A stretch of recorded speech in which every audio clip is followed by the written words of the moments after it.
하나님의 말씀 사무엘상 5장 1절부터 5절까지의 말씀을 봉독하겠습니다. 성경을 봉독할 때는 자리에서 일어서 주시면 감사하겠습니다. 블레셋 사람이 하나님의 궤를 빼앗아 가지고 에벤에셀에서부터 아스돗에 이르니라. 블레셋 사람이 하나님의 궤를 가지고 다곤의 땅에 들어가서 다곤의 곁에 두었더니 아스돗 사람이 이튿날 일찍이 일어나 본즉 다곤이 여호와의 궤 앞에 엎드러져 그 얼굴이 땅에 닿았는지라. 그들이 다곤을 일으켜 다시 그 자리에 세웠더니 그 이튿날 아침에 그들이 일찍이 일어나 본즉 다곤이 여호와의 궤 앞에서 엎드러져 얼굴이 땅에 닿았고 그 머리와 두 손목은 끊어져 문지방에 있고 다곤의 몸뚱이만 남았더라. 그러므로 다곤의 제사장들이나 다곤의 당에 들어가는 자는 오늘까지 아스돗에 있는 다곤의 문지방을 밟지 아니하더라. 아멘. 우리가 지난 시간까지 이제 사무엘상 1장부터 4장까지의 말씀을 다 보셨는데요. 엘리 가문과 사무엘 가문이 어떻게 한 집안이 망하고 어떻게 한 집안이 흥하는가 하는 것을 보았습니다. 이제 오늘 5장 말씀은 초점이 조금 더 넓혀져서 하나님을 믿는 이스라엘 민족이 하나님을 잘못 믿었죠.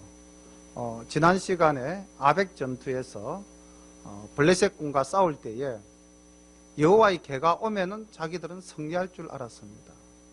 근데 여호와의 궤가 와도 전투는 패배하고 그 여호와의 궤를 블레셋에게 빼앗기는 그런 뼈아픈 불충을 저지르게 되는 것이죠. 자, 하나님은 어떠신 분이십니까? 살아계셔서 역사하시는 분입니다. 오늘 5장과 6장 말씀을 보시면은 우리 하나님이 어떤 하나님이신가를 발견할 수가 있을 겁니다. 5장 1절부터 말씀을 보겠습니다. 블레셋 사람이 하나님의 궤를 빼앗아 가지고 에벤에셀에서부터 아스돗에 이르니라. 블레셋 사람이 하나님의 궤를 가지고 다곤의 당에 들어가서 다곤의 곁에 두었더니. 자, 블레셋이 이스라엘과의 전투에서 이기고 하나님의 언약궤를 가져갔을 때 그 사람들의 마음은 어떠했을까요? 아마 우리가 이겼다. 그리고 이스라엘의 신 하나님이라고 하는 것, 여호와라고 하는 것은 우리의 신 다곤에 비하면 아무것도 아니다. 이런 아마 굉장한 기쁨과 또 승리의 환희에 젖어 있었을 겁니다. 그리고 이제 그 승리의 성전 의식을 자기들의 신상인 다곤 앞에다가 언약궤를 갖다 바침으로써 완벽하게 우리는 승리했노라 라고 자신했겠죠. 그런데 3절 보십시오. 아스돗 사람이 이튿날 일찍이 일어나 본즉 다곤이 여호와의 궤 앞에서 엎드러져 그 얼굴이 땅에 닿았는지라. 그들이 다곤을 다시 일으켜 그 자리에 세웠더니 그 이튿날 아침에 그들이 일찍이 일어나 본즉 다곤이 여호와의 궤 앞에서 엎드러져 얼굴이 땅에 닿았고 그 머리와 두 손목은 끊어져 문지방에 있고 다곤의 몸뚱이만 남았더라. 그러므로 다곤의 제사장들이나 다곤의 당에 들어가는 자는 오늘까지도 아스돗에 있는 다곤의 문지방을 밟지 아니하더라. 자, 승리의 성전 의식을 자기들이 신 다곤, 이 블레셋 민족이 원래 해양 민족입니다. 그래서 이 다곤 신상이 어떻게 만들어져 있냐면요, 여러분들 옛날에 인어 혹시 보셨습니까? 지금도 코펜하겐에 가면 덴마크에 그 인어상이 있죠. 상반신은 사람이고 하반신은 물고기 모양인데 이 다곤 신상이 그렇게 되어져 있다고 합니다. 그래서 이 해양 민족과 농경 민족이 이제 연합해서 만든 신상인 것 같은데 아마 그 당시는 이 가나안 지역에서 바알보다도 더 위에 있는 신으로 섬겼다고 합니다. 그러니까 뭐 자기들 생각에는 지상 최대의 신이었겠죠. 근데 그 다곤이 어떻게 되어져 있다고 합니까? 엎드러져 있다고 그랬죠. 엎드러져. 히브리어로 나팔하는 말인데 이거는 이제 우리말로 번역을 하면 어떤 의미냐면은 신하가 그 섬기는 왕에게 머리를 조아리는 그러한 의미로 엎드러져의 의미입니다. 그러니까 그냥 뭐 단순히 엎드러졌다가 아니라 뭐 말을 바꾸면 경배하다 이렇게 바꿀 수가 있겠죠. 그죠? 다곤이 하나님을 경배하는 모양으로 되어 있더라는 것입니다. 그래서 이상하다.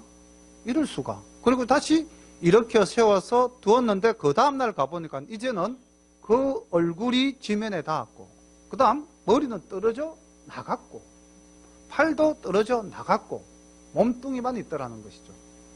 우리 그 역사에 보면은 우리 민족에 좀 수치스러운 장면이 하나 있는데 경기도 성남시에 가면 남한산성이라는 성이 있습니다.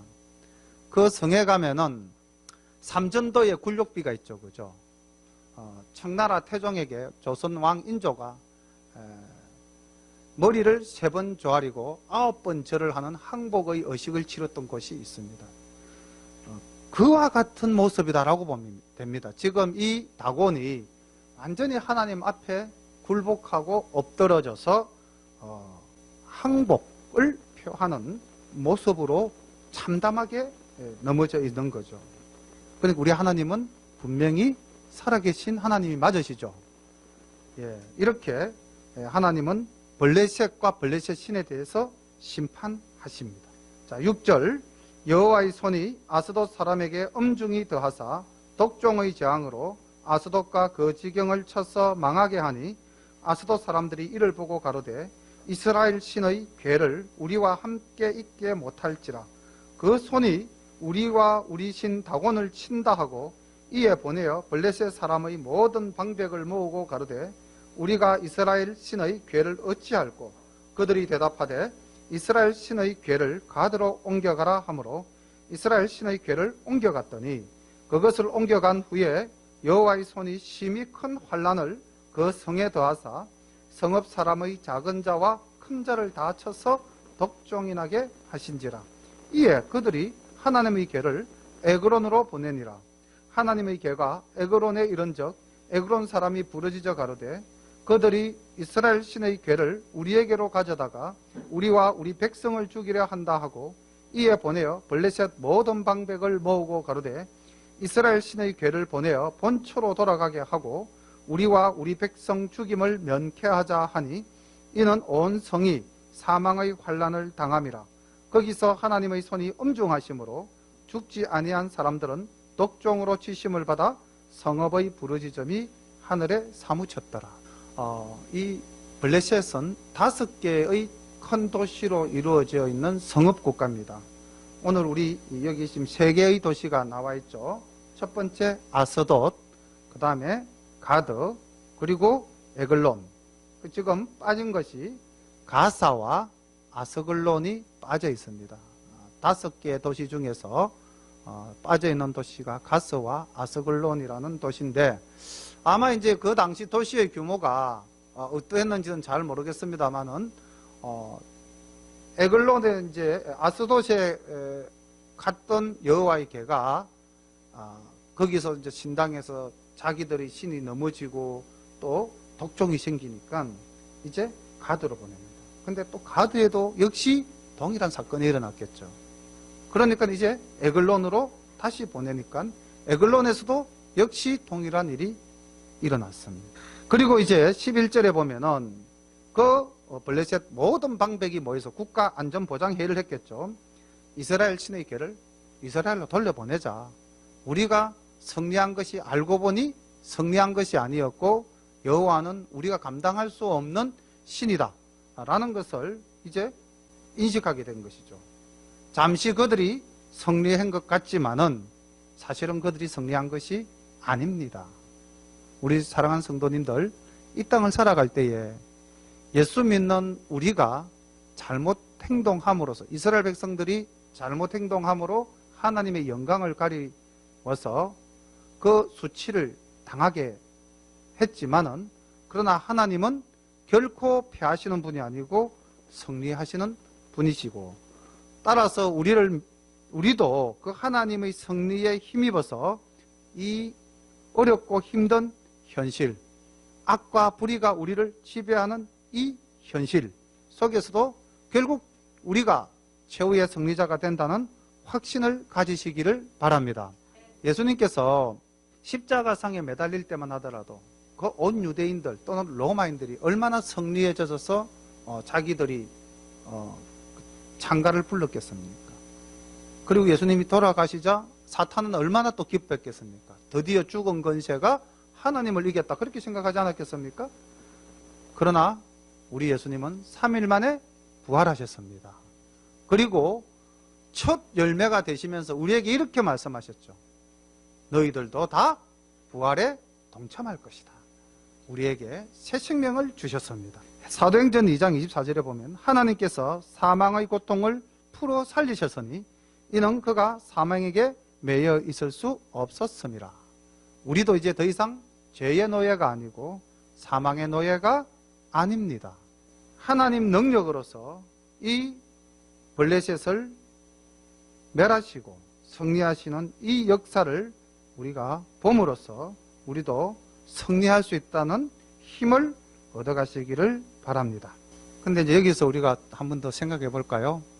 이 독종이 뭐였을까요? 이제 6장의 힌트가 제공이 됩니다. 과연 그 독종이 뭐였을까? 미루어 짐작하는 것이지 이거다라고 단정적으로 말씀 짓는 것은 절대 아닙니다. 근데 6장의 내용을 보면 아마 그 당시 팔레스타인 지역을 휩쓸었던 이 질병이 있었는데 아마 그것이 자연 발생적인 것이 아니고 하나님의 능력으로 자연을 이용해서 그 블레셋 사람들에게 아마 퍼뜨렸을 것 같아요. 그 질병이 무엇인지 우리 학생들 성경 말씀을 잘 보면서 한번 찾아보세요. 힌트가 있습니다. 6장 봅니다. 여호와의 개가 블레셋 사람의 지방에 있은 지 7달이라. 블레셋 사람이 제사장들과 복술자들을 불러서 이르되 우리가 여호와의 개를 어떻게 할꼬 그것을 어떻게 본처로 보낼 것을 우리에게 가르치라. 그들이 가로되 이스라엘 신의 괴를 보내려거든 그저 보내지 말고 그에게 속건제를 드려야 할지니라. 그리하면 병도 낫고 그 손을 너희에게서 옮기지 아니하는 연고도 알리라. 그들이 가로되 무엇으로 그에게 드릴 속건제를 삼을꼬 가로되 블레셋 사람의 방백의 수요대로 금독종 5과 금지 5이라야 하리니 너희와 너희 방백에게 내린 재앙이 일반임이니라. 블레셋 사람들이 이제 하나님이 걔를 이스라엘로 올려보내야 되겠다. 더 이상 우리가 갖고 있다간 우리가 다 죽고 망하겠다. 자, 그렇게 하고 어떻게 그럼 올려보낼까? 그러고는 이제 자기들의 신을 섬기는 제사장들이나 복술가들이나 박사들을 불렀겠죠. 근데 보십시오. 놀라운 사실 아닙니까? 그 복술자들, 그 제사장들이 뭘 합니까? 속건제를 알고 있어요. 그리고 또 보십시오. 뭘 또 알고 있냐면은 6절부터 봅니다. 애굽인과 바로가 그 마음을 강팍해 한 것 같이 어찌하여 너희가 너희 마음을 강팍해 하였느냐? 그가 그들 중에서 기이하게 행하신 후에 그들이 백성을 가게 함으로 백성이 떠나지 아니하였느냐? 뭣도 알고 있습니까? 출애굽의 역사도 알고 있어요. 이 사람들. 그러니까 이방민족의 제사장도 알고 있는 이 사실을 그 당시 이스라엘 백성들은 제대로 알지 못했다는 겁니다. 자기의 소견에 옳은 대로 행하였더라. 사사기 21장 25절에 있는 말씀처럼 그 사람들은 자기들 방식대로 하나님을 믿고 자기들 방식대로 하나님의 능력을 힘입으려고 했던 겁니다. 자, 이 블레셋의 방백들이 속건제로 드릴 예물이 2가지가 나와 있는데 하나는 뭡니까? 금독종입니다. 금독종 5과 그 다음 금지 5마리. 자, 그렇다면은 이 독종은 질병일 거고요. 질병의 형상을 본따서 어떤 만들었겠죠, 그죠? 금으로 만들었을 겁니다. 그리고 또 쥐를 5마리 만들었는데 왜 쥐를 만들었을까요? 그들이 섬기는 신은 아까 다곤이었잖아요. 쥐가 신은 될 수가 없죠, 그죠? 그렇죠. 자, 우리가 민수기에서 어떤 사건이 한번 있었냐면요. 출애굽한 이스라엘 백성들이 광야에서 하나님을 원망할 때 무엇이 나타나서 이스라엘 백성들을 해야 했습니까? 그렇죠. 불뱀이 나타나서 이스라엘 백성을 물어서 수많은 사람들이 고통 속에 죽어가지 않았습니까? 그때 하나님께서 모세에게 어떤 처방을 주셨죠? 노스로 뱀을 만들어서 놋뱀을 걸으라 그랬죠. 그리고 그것을 바라보는 자마다 산다고 그랬잖아요. 아마 이것도 알고 있었던 거예요. 블레셋 사람들이 출애굽한 사실도 알고 있고 출애굽한 이스라엘 백성들이 광야에서 뱀에게 물려 죽을 때 뱀을 만들어서 그걸 바라보니까 그 사람들이 살았다더라. 그래서 지금 아마 제 생각엔 패스트가 퍼지지 않았을까. 쥐로 인한 질병이 창궐하니까 쥐를 만들어서 쥐를 보면은 우리의 병이 낫지 않겠느냐.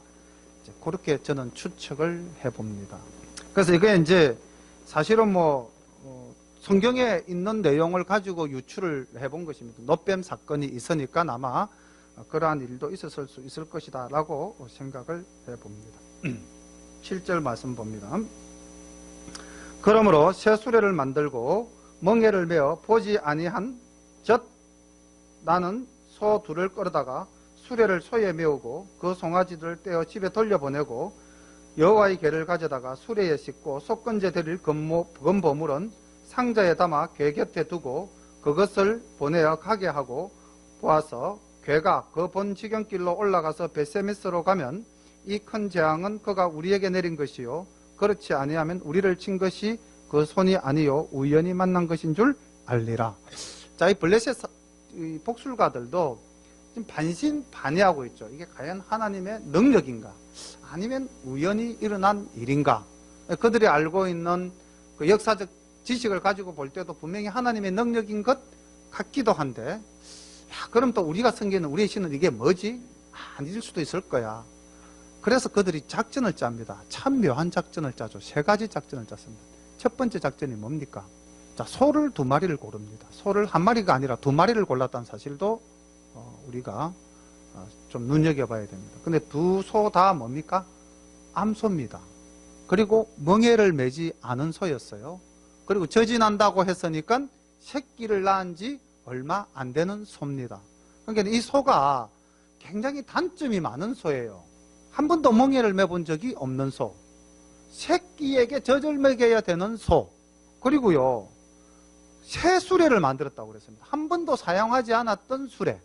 자, 그럼 이 모든 것이 조합이 됐을 때 100% 완벽한 기능을 발할 수 있을 것이다. 다시 말하면 이제 이 사람들이 생각하는 것은 그 수레에 여호와의 궤와 속건제로 드릴 제물을 싣고 이 소가 이제 그 자기들이 노력했던 베세미스 지역으로 곧장 올라가는가 보자. 그때 길인들 좋았겠습니까? 지금처럼 아스팔트 길도 아니었을 거고, 그죠? 그럼 그 소가 이제 멍에를 매야 되잖아요.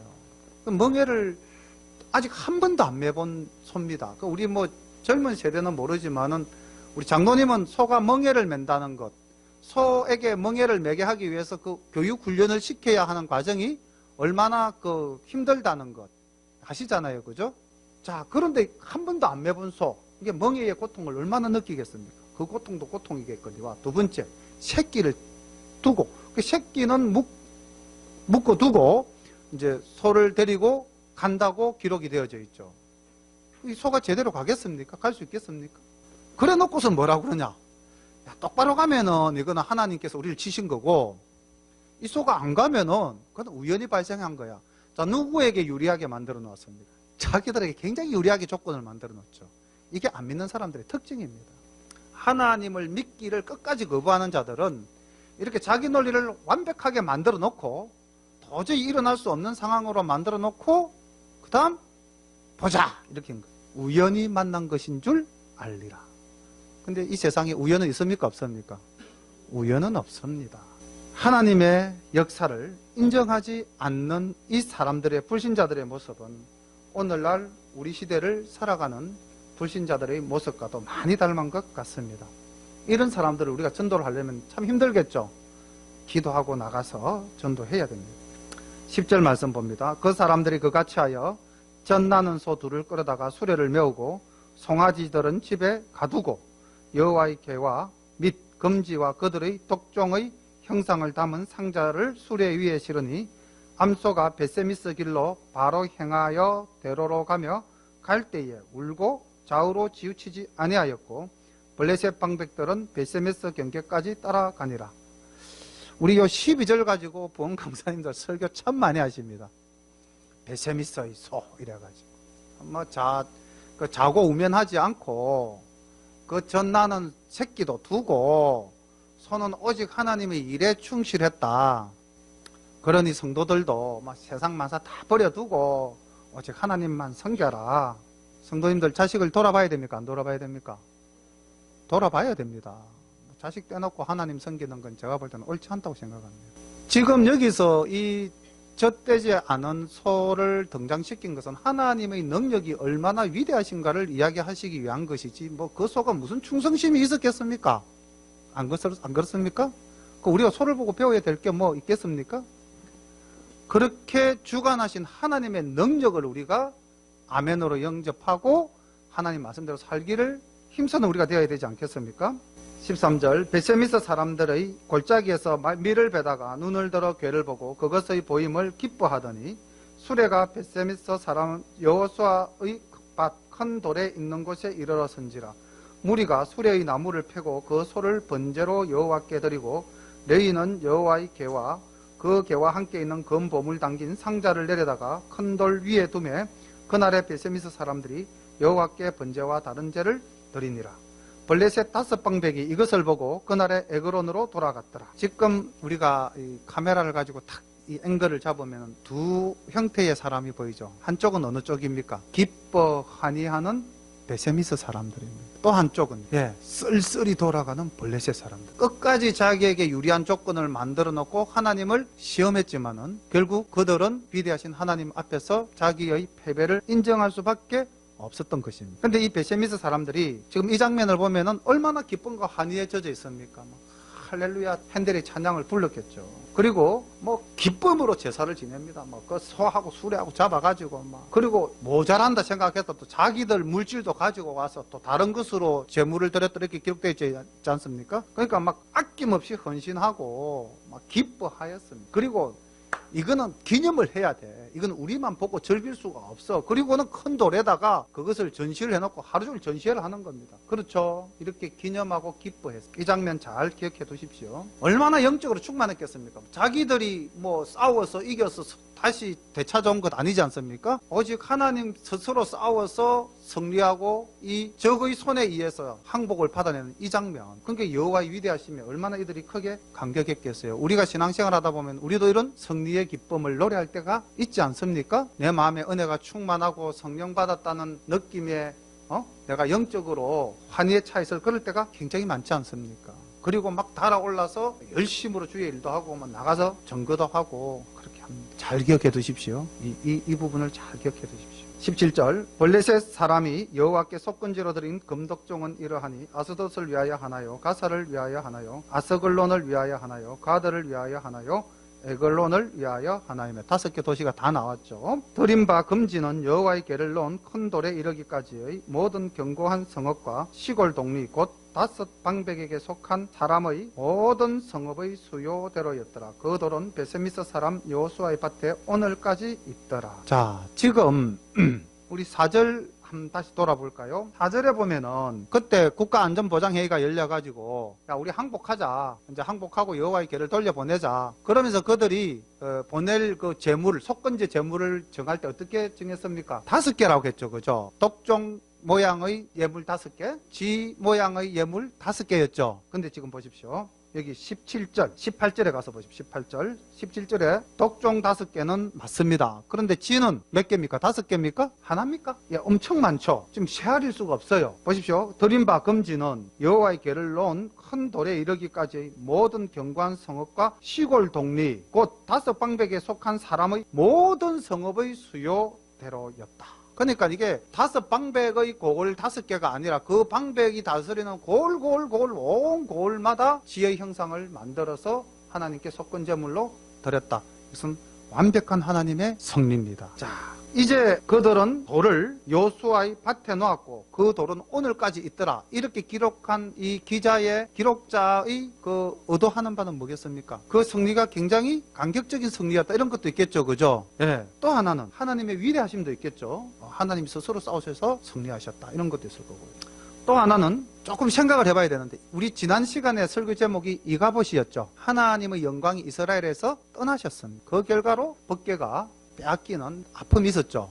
그런데 다시 돌아왔어요. 그러면은 이스라엘 백성들은 이 돌을 보면서 왜 우리가 법궤를 빼앗겼고 이 법궤는 어찌하여 돌아왔는가? 자기의 어떤 신앙을 되새김질을 할 수 있는 좋은 매개물이 될 수도 있겠죠. 기념하고 기억하는 것입니다. 우리도 이 땅에 살아가면서 뭔가 내가 기념할 일이 있고 그 기념할 일을 통해서 다시 기억하고 그 옛 뭐라고 그래야 됩니까? 받은 바 은혜 또는 뭐 좋았던 일 반복해서 리마인더 하면서 자신을 다잡아갈 수가 있겠죠. 자, 그런 기념석이었습니다. 이스라엘 역사를 기록해놓은 성경 말씀을 보면 이게 기념돌이 자주 나옵니다. 그렇죠? 자, 이제 아까 제가 왜 14절 이후의 말씀을 잘 기억해라, 13절에서부터 14, 15절 말씀을 잘 기억해라 했냐면은 이제 19절로 한번 가보겠습니다.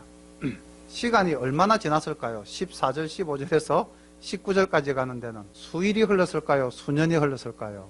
아니면 몇 시간이 흘렀을까요? 19절 봅니다.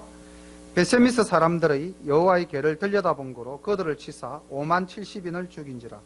여호와께서 백성을 쳐서 크게 살육하셨으므로 백성이 애곡하였더라. 베세미스 사람들이 가로되 이 거룩하신 하나님 여호와 앞에 누가 능히 서리요? 그를 우리에게서 니게로 가시게 할꼬 하고 사자들을 기랏 여아림 거민에게 보내어 가로되 블레셋 사람이 여호와의 궤를 도로 가져왔으니 너희는 내려와서 그것을 너희에게로 옮겨가라. 자, 뭔가 느끼시는 게 있으십니까? 지금 이 19절에서 21절까지에서 나타나는 이 베세미스 사람들의 심리는 어떤 심리입니까? 심리를 찾는 것이 좀 어렵습니까? 이 사람들의 마음이 어떤 마음인 것 같아요? 아니면 좋았다가는 없습니다. 지금 현재는 좋았다가는 없잖아요. 좋았다가는 그 위에 있었던 이야기고, 지금은 애곡했다고 되어 있죠. 애곡이란 단어 있었죠. 그죠? 예, 글을 읽을 땐 단어를 잘 살펴보셔야 됩니다. 슬픔에 젖어 있어요. 왜 슬픔에 젖어 있어요? 지금 5만 70명이 죽었다고 했는데 이 5만은 아마 잘못된 기록이라고 모든 성경학자들이 이야기를 합니다. 갈로 속에 있는데, 왜냐면은요, 이스라엘 역사 속에서 역사가 요세푸스가 그 이스라엘의 역사를 돌아보면서 예루살렘, 이스라엘의 수도였지 않습니까? 이스라엘이 제일 왕성했을 때 예루살렘 수도에 거했던 사람이 7만 명이라 그래요. 그럼 지금 이 베세미스 시골 촌락에 5만 명이 산다는 것은 있을 수가 없는 이야기죠. 그죠? 그래서 이거는 오기다. 잘못 기록되어진 것이다. 아마 70명만 쳐도 사실은 시골 마을에서 70명 죽었다면 그 마을, 그 인구의 한 일죽 절반쯤 뭐 돌아가셨다. 그리고 이 지금 돌아가신 분들이 주로 어떤 분들이겠습니까? 건장한 사내들이었겠어요? 아니면 뭐 나이 많거나 어린 아이들이었겠어요? 아마 이렇게 여호와의 궤 가까이 갈 수 있다면은 아무나 못 갔을 거 아닙니까? 그죠? 그러니까 그 백성을 크게 살리겠다라는 이 표현은 뭐 그 마을, 베세미스라는 마을을 기준으로 했을 때는 충분히 5만이 빠져도 가능한 이야기일 것 같습니다. 우리가 신앙생활하면서 조심해야 될 게 바로 이 부분입니다. 성령 받았다, 은사 받았다, 하나님과 함께한다, 내 믿음이 충만하다 해서 내가 환희에 들 때 있을 때 잠깐 실수하거나 방심하면은 하나님의 영광을 가리우는 행동을 합니다.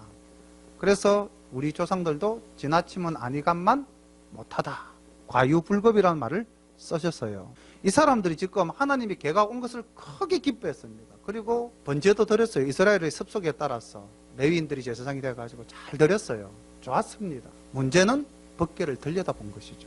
우리가 넘지 말아야 할 선이 있습니다. 신앙생활 하다 보면은 교회에서나 가정에서나 또는 자기 개인의 양심에 있어서나 넘지 말아야 할 선이 있는데 그 넘지 말아야 할 선을 넘는 그 순간 우리에게는 시험이 닥치고 환란이 오고 슬픔이 오고 고통이 오는 거예요. 또 하나, 베세미스 사람들에게 또 하나 우리가 눈여겨봐야 될 부분이 하나 있는데요.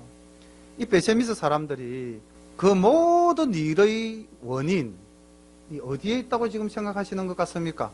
그렇죠. 여호와의 궤에 있다고 생각을 한 겁니다. 그래서 어떻게 하면 문제가 해결된다고 생각을 했어요? 여호와의 궤를 옮기면 된다고. 이거 누구랑 발상이 똑같습니까? 블레셋 사람이랑 발상이 똑같죠. 예수 믿는 자나 예수 안 믿는 자나 생각이 똑같다는 겁니다. 나에게 시험과 시련이 닥치면은 그 문제를 해결하기 위한 자신의 방법이라는 것이 예수 믿는 사람이 가지는 생각이나 예수 안 믿는 사람이 가지는 생각이나 동일하다는 것이, 그 중심이 무너졌을 때. 신앙이라는 것은 참 힘든 거죠. 지켜나간다는 것이. 이 베세미스 사람들이 조금 전만 해도 얼마나 기쁨과 환희와 감사가 모든 것이 충만했어요. 그런데 바로 한순간에 슬퍼하며 원망하며 탓하지 않습니까? 내 탓이 아니고 넌 탓이요로 가버립니다. 그래서 베세미스 사람들은 회개가 없습니다. 우리도 오늘날 살아가면서 만약에 내 삶이 회개가 없는 삶이라면 굉장히 위험한 신앙생활을 하고 있다고 생각하셔야 됩니다. 1907년도에 우리나라에 대부흥 운동이 있었어요. 근데 그 1907년도를 기점으로 해서 우리나라의 그 교회 수가 역사적으로 보면은 수십 배 늘어나고 교인 수가 수백 배 늘어났어요. 근데 그 1907년 대부흥 운동의 그 씨앗이 무엇이었냐면요, 회개 운동이었어요. 캐나다 선교사가 교만했어요. 그 당시 조선 사람들을 볼 때 얼마나 우습게 바뀌었습니까? 그리고 자기가 복음 사역을 하노라 하면서도 조선인을 깔보고 무시하면서 자기가 나는 그래도 선진국에서 온 믿음의 선진자다, 그런 자세로 자기가 선교 활동을 했나 봅니다. 그리고 그 선교사가 집회에서 이제 기도하다가 그것을 고백해요. 제가 이런 사람이었습니다. 그러니까 이제 눈물바다가 된 거예요. 그러니까 이제 그 당시 예수를 믿던 조선 사람들도 아닙니다, 내 죄입니다, 내 죄입니다, 내 죄입니다 하고 모두가 다 눈물로서 회개 기도할 때에 1907년 민족 대부흥 운동이 일어나고 기독교가 급격하게 팽창하는 역사가 있었습니다. 오늘 한국교회가 많은 사람들로부터 지탄의 대상이 되고 있는 이유 중에 하나가 무엇일까요? 돌아보면 우리가 너무 자고하지 않나.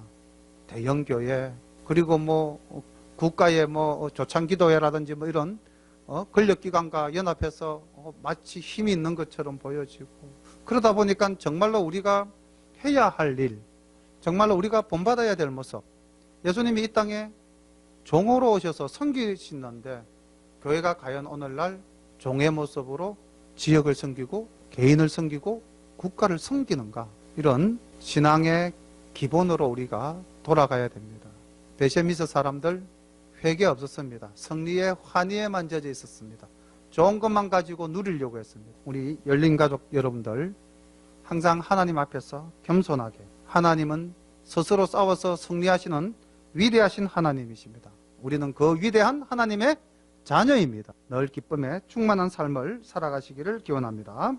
기도드리겠습니다. 사랑의 아버지 하나님, 은혜를 감사합니다. 오늘 하나님께서 블레셋을 복종시키시고 인간의 장깨를 쓸모없게 하시고 하나님 백성에게 기쁨을 충만하게 주셨는데, 아버지 하나님, 넘지 말아야 할 선을 넘음으로 말미암아 기쁨이 변하여 슬픔이 되고 찬양이 변하여 울음이 되는 서글픈 역사의 한 장면을 또 보게 되었습니다. 하나님 아버지, 우리 모두는 항상 주님 은혜 가운데서 스스로를 겸손히 낮추고 자신의 잘못을 돌아보며 회개하고 하나님께 합당한 열매를 맺을 수 있는 우리 모두가 될 수 있도록 인도하여 주시옵소서. 예수님의 이름으로 감사하며 기도드립니다. 아멘.